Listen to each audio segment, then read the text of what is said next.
Hello guys, welcome to Telugu cinema ముచ్చట్లు. Double smart.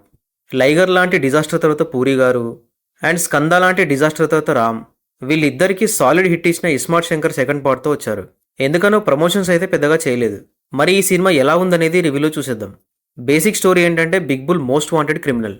తనకి brain tumour ఉందని, కొన్ని రోజుల్లో చనిపోతాడని తెలుస్తుంది.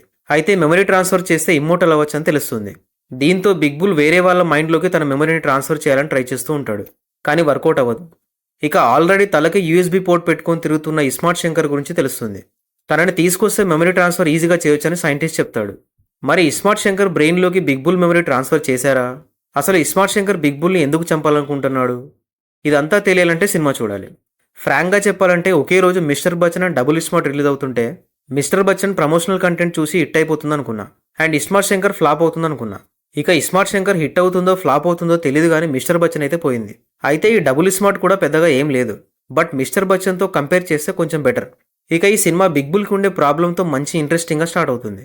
Hero entry, hero and big bull కలవడానికి క్రియేట్ చేసిన కొన్ని సీన్స్ పర్లేదనిపిస్తాయి.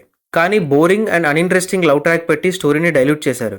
ఫస్ట్ పార్ట్లో Ram and Nabha Natesh love story ఎమోషనల్గా అండ్ కథకి లింక్ అయి ఉంటుంది. ఇందులో లవ్ స్టోరీ అయితే ఏదో నామకే వస్తే పెట్టినట్టు ఉంది.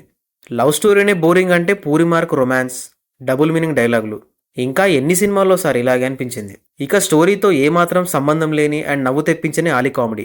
ఫస్ట్ హాఫ్లో ఫస్ట్ ఒక 20 minutes Ram scenes and Sanjay Dutt scenes కొంచెం ఎంగేజ్ చేస్తాయి. ఇక love track, songs and Ali track boring. Second half అయినా బాగుంటుందేమో అనుకున్నా, కానీ సెకండ్ హాఫ్ కంటే ఫస్ట్ హాఫే బెటర్లే అనిపించింది. ఇస్మార్ట్ శంకర్లో చూసినట్టుగానే హీరో వేరే మనిషిలా మారిపోతూ ఉంటాడు. అయితే అవి చాలా రిపీటెడ్గా రావడం వల్ల బోరింగ్ అనిపిస్తుంది. అసలు సెకండ్ హాఫ్లో స్టోరీయే లేదు. బిగ్ బుల్ మెమరీ ట్రాన్స్ఫర్ అయ్యాక చాలా ఇంట్రెస్టింగ్గా ఉంటుందేమో అనుకున్నా, కానీ చాలా డల్గా ఏమాత్రం ఎంగేజ్ చేయకుండా వెళ్తుంది సెకండ్ హాఫ్. మెమరీ ట్రాన్స్ఫర్ అయ్యాక బిగ్ బుల్ గోల్ ఏదైతే ఉందో చాలా సిల్లీగా ఉంది. అట్లీస్ట్ ఆ గోల్ అయినా ఇంట్రెస్టింగ్గా ఉండుంటే సెకండ్ హాఫ్ కొంచెం బెటర్గా ఉండేదేమో. సెకండ్ హాఫ్లో అసలు ఎంగేజ్ చేసే మూమెంట్ ఒక్కటి కూడా లేదు. అయితే క్లైమాక్స్ ఒకటి బాగా పిక్చరైజ్ చేశారు. నాకు అర్థం కానిది ఏంటంటే పూరి గారు బయటేమో ఉమెన్ అంటే చాలా రెస్పెక్ట్ అని చెప్తుంటాడు, కానీ సినిమాలో మాత్రం చాలా వల్గర్గా చూపిస్తూ డబుల్ మీనింగ్ డైలాగ్స్తో ఆబ్జెక్టిఫై చేస్తుంటాడు. ఎందుకో అర్థం కాదు. ఈ సినిమాలో కూడా రామ్ చెప్పే డైలాగ్స్ చాలా వరకు డబుల్ మీనింగ్ డైలాగ్స్తోనే ఉంటాయి. ఇక ఆలీతో వచ్చే సీన్స్లో అయితే ప్రతిదీ డబుల్ మీనింగే. ఏంటి పూరి గారు ఇది? ఏది ఏమైనా నాకైతే ఈ సినిమా చాలా యావరేజ్గా అనిపించింది. డెఫినెట్గా పూరి గారి కంబ్యాక్ అయితే కాదు. కొంచెం టైం తీసుకురైనా పర్లేదు, మంచి స్క్రిప్ట్తో రండి sir. We're waiting for your comeback. ఇక రొమాన్స్, డబుల్ మీనింగ్ డైలాగులు చాలానే ఉన్నాయి, సో ఫ్యామిలీతో చూడలేం.